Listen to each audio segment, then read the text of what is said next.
Everyone, तो कैसे हो आप सभी। First of all happy new year आप सभी को। आई होप कि ये नया साल आप लोगों के लिए कुछ ना कुछ अलग और अच्छा लेकर आए। सो या आज का हमारा जो वीडियो का टॉपिक है वो है बर्ड म्यूटेशन से रिलेटेड। जैसे कि आप लोगों को पता है, मैंने एक प्रॉपर सीरीज स्टार्ट किया है इस टॉपिक के ऊपर। सो ये मेरा दूसरा वीडियो है। पिछले वाले वीडियो में हमने बात किया था मेलानिन और सेरोटोनिन के बारे में। अगर आपने वो वीडियो नहीं देखा तो please go and check it out. I hope कि आप लोगों को कुछ ना कुछ सीखने को मिलेगा। सो मेरा मोटो ये होता है कि आप लोगों को अच्छे से अच्छा कंटेंट दूँ, वैल्यूएबल इंफॉर्मेशनल कंटेंट कम समय में, ताकि आप लोग कुछ ना कुछ सीख पाओ। सो स्टार्ट करते हैं आज का वीडियो। तो लव बर्ड्स में बेसिकली 5 टाइप का होता है म्यूटेशन। पहले नंबर पर है डोमिनेंट, दूसरा इनकम्प्लीट डोमिनेंट एंड देन कोडोमिनेंट। ये तीनों है डोमिनेंट की वैरायटी। उसके बाद हम आ जाते हैं रिसेसिव, मतलब चौथे नंबर पर, एंड देन एसएल पिल, वो भी एक रिसेसिव म्यूटेशन है। एसएल पिल मतलब सेक्स लिंक्ड म्यूटेशन। ओके, ये 5 हो गए हमारे लव बर्ड्स की mutations: dominant, codominant, incomplete dominant and then recessive and SL पिल। सो ये सब कैसे वर्क करते हैं उसके बारे में ही आज हम बात करेंगे। पहले बात कर लेते हैं डोमिनेंट के बारे में। डोमिनेंट, अगर आप एक पेयरिंग में, लव बर्ड्स के पेयरिंग में मेल फीमेल किसी एक बार डोमिनेंट का हुआ तो उसमें से जो बच्चे निकलेंगे वो सारे के सारे आपके डोमिनेंट ही निकलेंगे। क्लियर? मतलब चाहे वो मेल हो फीमेल हो, कोई फ़र्क नहीं पड़ता।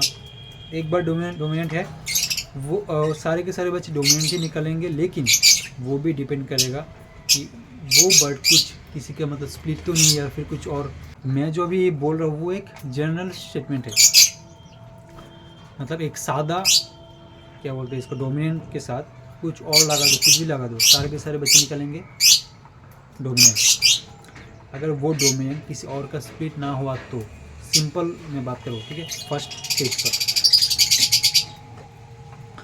एंड देन इनकम्प्लीट डोमिनेंट, अगर आपने एक इनकम्प्लीट डोमिनेंट को पेयर कर दिया कुछ और म्यूटेशन के साथ तो उसमें से 50% बच्चे निकलेंगे आपके इनकम्प्लीट डोमिनेंट। ओके, इसका मतलब डोमिनेंट का हम बोल सकते हैं कि डोमिनेंट का जो रिज़ल्ट है वो होता है 100% और इनकम्प्लीट डोमिनेंट का जो रिज़ल्ट है वो होता है 50%। एंड देन आते हैं कोडोमिनेंट पर। कोडोमिनेंट एक ऐसा म्यूटेशन है, सेम वो भी 50% ही निकलते हैं बच्चे। फॉर एग्जांपल, एक पेयर में से आप एक बर्ड लगा दिया कोडोमिनेंट और दूसरा कुछ और, देन आपके पास हाफ ऑफ बेबीज आएंगे कोडोमिनेंट का। और वो भी मैं बात करूँ, अगर वो जो कोडोमिनेंट का हमने पेयर लगाया था वो अगर आपके स्प्लिट नहीं हुआ तो, ये जो मैं बोल रहा हूँ वो फर्स्ट स्टेज है, ठीक है। और आजकल जैसे बर्ड मिलते हैं मार्केट में या फिर कहीं पर भी, वो ज़्यादातर स्प्लिट से होते हैं, मतलब उसमें कुछ ना कुछ और बर्ड का स्प्लिट होता ही होता है। सो या अगर उसके बारे में भी मैं बात करूँगा इसी सीरीज़ पर। आज शायद नहीं कर पाऊँगा क्योंकि बहुत लंबा हो जाएगा, लेकिन सारे जो म्यूटेशन से रिलेटेड बर्ड्स स्पेशली वीडियोस है वो आपको इसी सीरीज़ पर, मतलब मैं एक प्रॉपर प्लेलिस्ट बनाऊँगा कि इसके ऊपर, मतलब बर्ड म्यूटेशन या फिर वो पेयरिंग वगैरह के ऊपर आपको इसी प्लेलिस्ट पर मिल जाएगा वो सारी चीज़ें। ये शायद मेरा दूसरा वीडियो है। हाँ, पिछले वाले वीडियो में मैंने बोला था, हाँ ये दूसरा है। सो या मैं कहा था codominant, half of the babies is codominant. And then recessive mutation 4 number पर, 3 तो हो गया पहला। रिसेसिव, अगर आप एक बर्ड लगाते हो पेयरिंग में तो उसमें से रिसेसिव बच्चे नहीं आएंगे। क्यों नहीं आएंगे? क्योंकि रिसेसिव का मतलब विजुअली अपेयर होने के लिए ऑफस्प्रिंग में दोनों तरफ, मेल फीमेल दोनों तरफ वही रिसेसिव का जीन होना ज़रूरी है। मतलब क्या है इसका? फॉर एग्जांपल, ब्लू सीरीज़ का जो जितने भी बर्ड्स है, लाइक ब्लू, कोबल्ट, मोव वगैरह, वो सारे हैं रिसेसिव म्यूटेशन। उसमें से अगर एक बर्ड ले लिया आपने रिसेसिव, उसके साथ सेम म्यूटेशन का और एक बर्ड लगा दिया, मतलब ब्लू के साथ ब्लू, तभी वो ब्लू बच्चे निकलेंगे। ओके, और मतलब दोनों तरफ होना चाहिए बेसिकली। जैसे डोमिनेंट में एक तरफ होता तो चल जाता है, एटलीस्ट सारे के सारे निकलते डोमिनेंट में, बाकी इनकम्प्लीट और को डोमिनेंट में हाफ तो निकलते, बट इसमें ऐसा नहीं चलेगा, आपको दोनों तरफ चाहिए रेसिसिव, और वो भी सेम म्यूटेशन। ऐसा क्यों बोल रहा हूँ, क्योंकि अच्छा, अब एक क्वेश्चन आएगा ज़रूर कि कौन से बर्ड कौन से म्यूटेशन में फॉल करते हैं, ये मैं कैसे समझूँ। तो ऐसे तो बहुत सारे म्यूटेशन हैं, ठीक है, वो सब मैं अगर यहाँ पर बोलता रहूँगा एक तो वीडियो लंबा होता बहुत लंबा हो जाएगा, उसका कुछ फ़ायदा नहीं है, क्योंकि कुछ ना कुछ तो छूटेगा, क्योंकि इतना बड़ा टॉपिक है, मैं इसको एक साथ नहीं कर सकता, बहुत सारे म्यूटेशन है, कुछ तो मुझे भी नहीं पता। तो इसलिए आप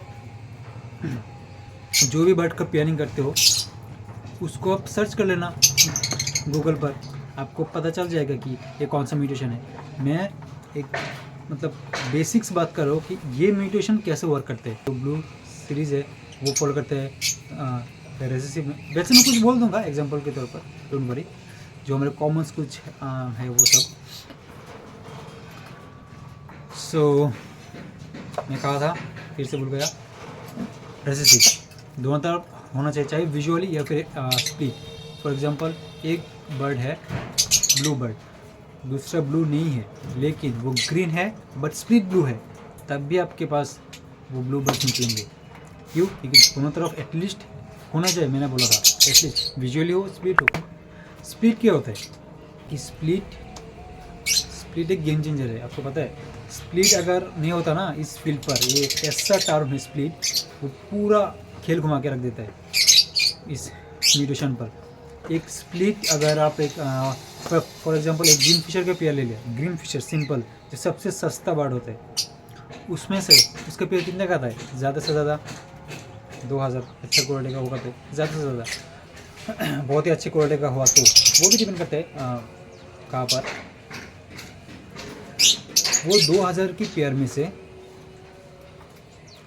आपके पास लाखों के बर्ड निकल सकते हैं। सिर्फ आप एक पेयर लेकर आ गए 2000 रुपये की, उसमें से अगर मतलब उस पेयर में से आपके पास लाखों के बर्ड निकल सकते हैं एक पीस का, और ज़्यादा भी हो सकता है। इसके ऊपर मैं ज़रूर एक डिटेल वीडियो बनाऊंगा, स्प्लिट कैसे वर्क करते हैं, इसके बहुत इंटरेस्टिंग चीज़ है। And then sex linked mutation, SL mutation भी एक रेसिसिव म्यूटेशन है, बट इस पर मेल इम्पॉर्टेंट है। पिछले वाले म्यूटेशन में मैं जो बोला था अभी, पिछले 4 म्यूटेशन में किसी पर भी मेल फीमेल का कोई असर नहीं होता, मतलब कुछ भी अलग हो, मेल फीमेल कोई भी हो, रिजल्ट सबके लिए सेम है। बट ये जो स्पेसिफिक म्यूटेशन है सेक्सलिंग म्यूटेशन, उस पर मेल इम्पॉर्टेंट है। कैसे वर्क करता है? अगर आपने एक पेयरिंग किया, मेल आपने लगाया एसएल का और फीमेल कुछ और बर्ड, तब आपके पास जितने भी फीमेल बच्चे निकलेंगे ना, वो सारे एसएल निकलेंगे, सेक्सलिंग म्यूटेशन निकलेंगे। और जो मेल्स निकलेंगे वो सब स्प्लिट होंगे एसएल के। क्लियर? अगर मेल हमने पेयरिंग किया फीमेल कोई और बर्ड के साथ, एसएल का मेल कुछ दूसरा फीमेल, सारे के सारे बर्ड निकलेंगे, सारे के सारे नहीं, जो सारे के फीमेल्स निकलेंगे वो होंगे एसएल विजुअली डायरेक्ट, और जो मेल्स होंगे वो कुछ और निकलेगा, वो डिपेंड करेगा किसके ऊपर हमने पेयरिंग किया था। एंड वो सारे मेल्स स्प्लिट पहले होंगे, मतलब एसएल होंगे।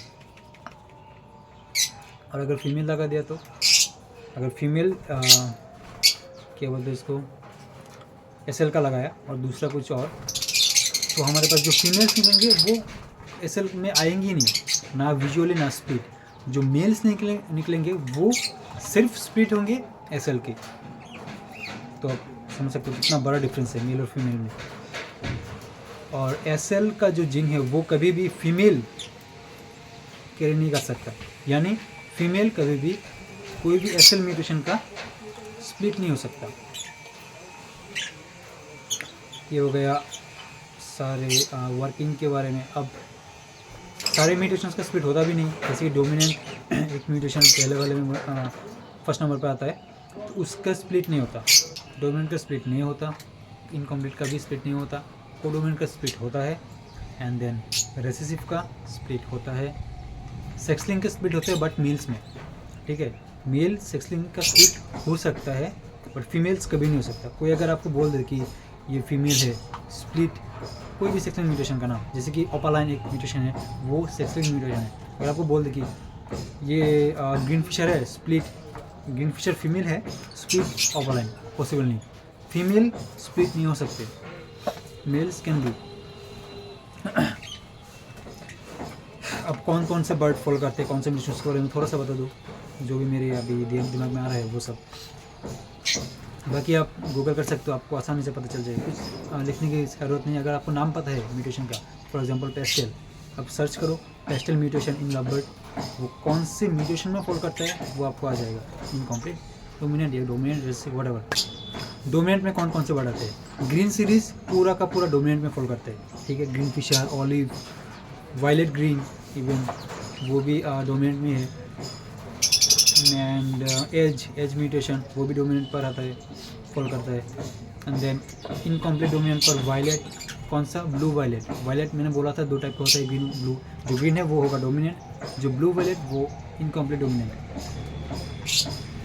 सो अब हो गया इनकम्प्लीट पे, हो गया वायलेट, मिस्टी एंड यूविंग। यूविंग भी एक फैक्टर म्यूटेशन है, वायलेट भी फैक्टर म्यूटेशन है, और मिस्टी भी।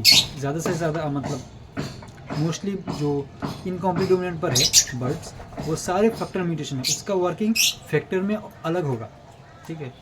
उसके बारे में डिटेल वीडियो बनाऊंगा इसी प्लेलिस्ट पर। उसके बाद कोडोमिनेंट पर आता है पारब्लू, जो कोडोमिनेंट म्यूटेशन। और पारब्लू के बारे में भी एक डिटेल वीडियो बनाऊंगा। पारब्लू क्या होते हैं, B2 क्या होते हैं, उसकी वर्किंग, बहुत से कंडीशन है। अच्छा, पारब्लू कोडोमिनेंट है। अच्छा और बता देता हूँ, पेस्टेल म्यूटेशन कोडोमिनेंट है। रेसेसिव पर ब्लू सीरीज पूरा का पूरा रेसेसिव, बट वायलेट को छोड़कर, वायलेट इनकम्प्लीट में चला गया पहले। एंड देन इनूस, रेड आई जो जीन होते हैं वो सारे क्या होते हैं, रेसेसिव म्यूटेशन। तो ब्लू सीरीज हो गया, इनो हो गया, और डेक म्यूटेशन भी रेसेसिव है, डार्कर क्लियर म्यूटेशन। एंड आपका और dilute is also recessive mutation. और सेक्सलिंग में, एसएल में ओपालाइन और पेल फेडेड एक म्यूटेशन है, वो भी। बस यही था कुछ म्यूटेशन के नाम जो मेरे दिमाग में अभी आ रहा था। बाकी जो मैंने ब्लू सीरीज बोला, सारे के सारे ब्लू, सिर्फ वायलेट को छोड़कर सभी फॉल करते हैं रेसेसिव पर, like blue, cobalt, mauve, whatever. Green में भी सारे, ग्रीन, ऑलिव, वायलेट ग्रीन, जो भी है। अच्छा, कोडोमिनेंट पर मैंने बोला था कि रिजल्ट 50% है, लेकिन इसका स्प्लिट भी होता है। लेकिन अगर मैंने ये भी बोला कि पारब्लू कोडोमिनेंट पर फॉल करता है, पारब्लू का स्प्लिट नहीं होता। ये एक एक्सेप्शनल म्यूटेशन है। पिछले वाले वीडियो में भी मैंने बताया था कि ना ब्लू सीरीज में फॉल करते हैं ना ग्रीन में। इसको हम बोलते हैं पारब्लू, यानी पार्शियल ब्लू, ओके। सो इसका स्प्लिट नहीं होता पारब्लू का। अब लोग बोलेंगे कि नहीं होता है पारब्लू का स्प्लिट। एक्चुअली जो स्प्लिट हमारे पास निकलता है या फिर जो भी है, वो सारे B2 का स्प्लिट होता है, ब्लू 2। पारब्लू का डायरेक्ट स्प्लिट नहीं होता। पारब्लू एक ऐसा म्यूटेशन है, 2 डिफरेंट जीन को कैरी करता है। सो बस यही था इस वीडियो पर। अगर आप लोगों को अच्छा लगा तो लाइक कर दीजिए, किया ही जाता है। और अगर आपको ऐसी इंफॉर्मेशनल वीडियोस और चाहिए बर्ड से रिलेटेड या फिर कुछ और, आप कमेंट कीजिए, मैं उसके ऊपर वीडियो ज़रूर बनाऊँगा।